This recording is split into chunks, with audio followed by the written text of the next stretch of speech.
¿Para cuándo una autobiografía o tus memorias o todavía eres demasiado modesta? Bueno, yo he hecho unas medio memorias con mi hermano Gervasio, que se llamaban Hoy caviar, mañana sardinas, que era como un recorrido sentimental y gastronómico de nuestra vida, ¿no? De cómo habíamos llegado aquí a España en el año 65, lo que habíamos vivido, después en la Rusia de Brezhnev, todo lleno de espías, y después en Londres en la época de Lady. Son unas memorias, de hecho todo lo que se cuenta ahí es verdad. Pero tú dices escribir unas memorias o una autobiografía. Yo creo que eso no lo voy a hacer nunca, porque lo que se puede contar no es tan interesante y lo verdaderamente interesante no se puede contar. Lo verdaderamente interesante no se puede contar. En algún sitio he leído eso. Has dicho, no me gusta ser una especie protegida. ¿Qué es eso? Bueno, eso lo decía por lo que te estaba contando antes de la literatura femenina. También ahora hay un poco esto de las cuotas y de darle lo que llaman discriminación positiva a las mujeres. Yo sinceramente no me gusta que me traten como una especie protegida.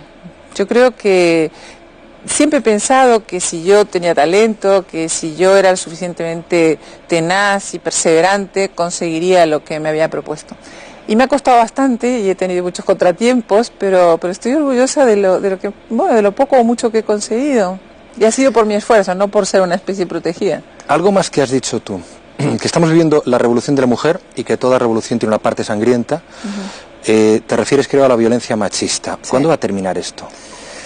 Yo creo que es terrible.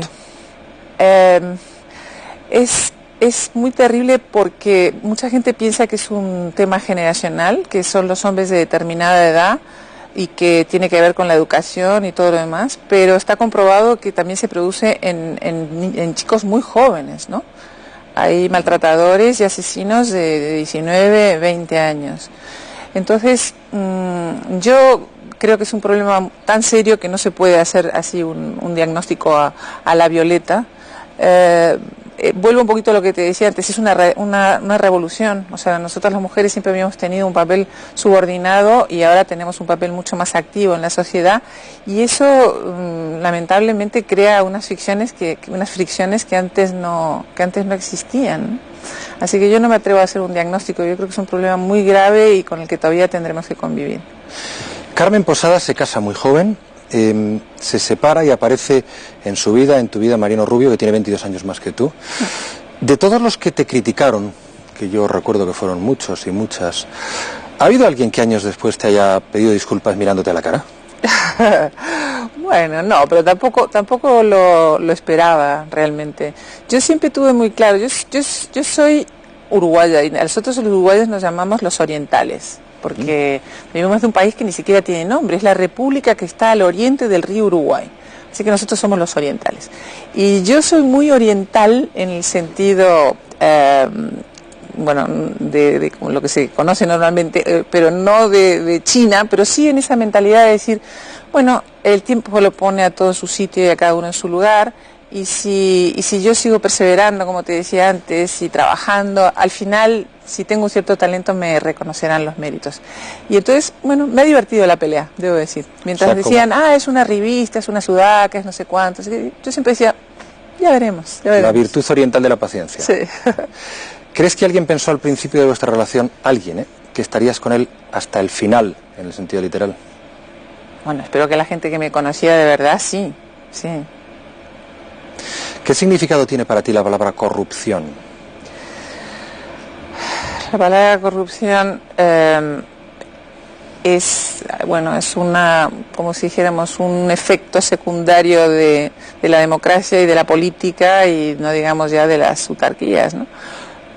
Si me lo vas a relacionar con Mariano, te diré que él no era un corrupto en absoluto. No, por Dios, no estoy diciendo nada de eso, pero esa palabra, en aquel ámbito, en aquellos sucesos del 94, se emplea en aquel caso. Sí. Cuando el 4 de mayo del 94, si no me equivoco, tú la fecha seguramente la recuerdas mucho mejor, sí. Le detienen, pesa sobre él esa acusación. ¿Tú cómo recuerdas aquello? ¿Estabas allí cuando fueron a casa por él? Sí, ya lo creo. Él lo metió en la cárcel porque había dejado de ingresar a Hacienda 4 millones de pesetas. Ese era su gran crimen. Y esos momentos lo que se vive es con una sensación de irrealidad muy grande, ¿no? Porque cuando tú sabes la verdad de la historia, cuando sabes que no hay nada detrás de todo aquello, dices, ¿cómo es posible que me pueda pasar esto? ¿O cómo le puede pasar esto a una persona que yo quiero, con la que estoy? Pero yo tenía la tranquilidad, una vez más oriental, de saber que el tiempo lo pondría todo en su sitio, como de hecho así fue. Fuiste a los juzgados, fuiste al Parlamento, te partiste la cara por él. A día de hoy, ¿sigues pensando que aquello fue una injusticia? Por supuesto que lo fue. Además, fíjate que lo que es curioso es que todo lo que está pasando ahora con los bancos, cuando hablan de la solidez del sistema bancario, lo bien la diferencia entre España y el resto de los países, eso Vamos a hablar de lo Mariano hizo Rubio y de Mariano. Luis Ángel Eso lo Rojo. hizo Mariano. No, perdón, lo hizo Mariano. Lo hizo Mariano. Ángel Rubio vino, Ángel Rojo vino después, mucho después. O sea, el sistema bancario le debe mucho a Mariano. Lo que pasa es que es políticamente incorrecto decir su nombre, pero la gente que sabe que esto es así. Fuiste a visitarle a prisión. ¿Cómo es eso de ir a ver a tu pareja a la cárcel? Bueno, muy duro, pero también se hace con la fortaleza que te digo de saber que al final las cosas se pondrán en su sitio. O sea que si me ves ahí, hace tiempo que no veía estas cosas, estaba bastante tranquila y era lo que yo sentía, digo, tarde o temprano se sabrá. Y ahora que la crisis y los bancos están de plena actualidad, nos acabas de contar esa responsabilidad que él tendría en que las cosas ahora estuvieran como están aquí en España. ¿Qué crees que él hubiera dicho? ¿Cómo hubierais comentado esto? ¿Él se traía el trabajo a casa? No. ¿Hablaba contigo de lo que era su territorio profesional? Bueno, no era el típico pesado que está todo el tiempo hablando de economía o si va a subir la peseta o bajar el dólar y cosas por el estilo. No, como hacía comentarios, lo que salía en la conversación. Él era un hombre que tenía muchas facetas, era muy culto, le gustaba mucho leer, tenía mucho sentido del humor. Y teníamos otras cosas de las que hablábamos de vez en cuando de política, pero no era un tema así. En este caso las letras y los números congeniaban bien. Es que él tenía muchas letras, ¿sabes? Quiero decir que le gustaban mucho las letras. ¿Te incomoda hablar de esta cuestión? No me incomoda en absoluto. Ya hace 9 años que él murió justo ahora en principios de octubre, y lo que me impresiona es lo rápido que ha pasado la vida. Lo rápido que ha sido esto. Es que va todo muy deprisa. Todo demasiado, ¿verdad? Todos menos tú nos hacemos mayores Sí. con el tiempo. Tú tampoco, debo decir, tú estás igual. Bueno, hablando de esta cuestión, y evidentemente mirándote a ti, ¿qué es el glamour? ¿Qué es el glamour? ¿Tú sabes cuál es la definición exacta de glamour? Que nadie la sabe. Dímela tú. Glamour, ¿Viene del francés seguro? No, viene del inglés. Es una palabra, es posiblemente el origen sea francés, pero se utiliza, nosotros nos ha llegado a través del inglés. Significa brillo falso y engañoso. O sea, esa es la verdadera etimología de la palabra glamour, que luego se ha transformado, como ocurre con muchas palabras, que cambian de significado y ahora es como sinónimo de elegancia, de de brillo, de no sé cuánto, pero en el origen es brillo. O sea, etimológicamente falso y engañoso. Tiene connotaciones negativas. Sí. Bueno, pues hay alguien que juega con ello y además lo hace muy inteligentemente y tiene un recado para ti. Hola Carmen, mi amor, soy Boris.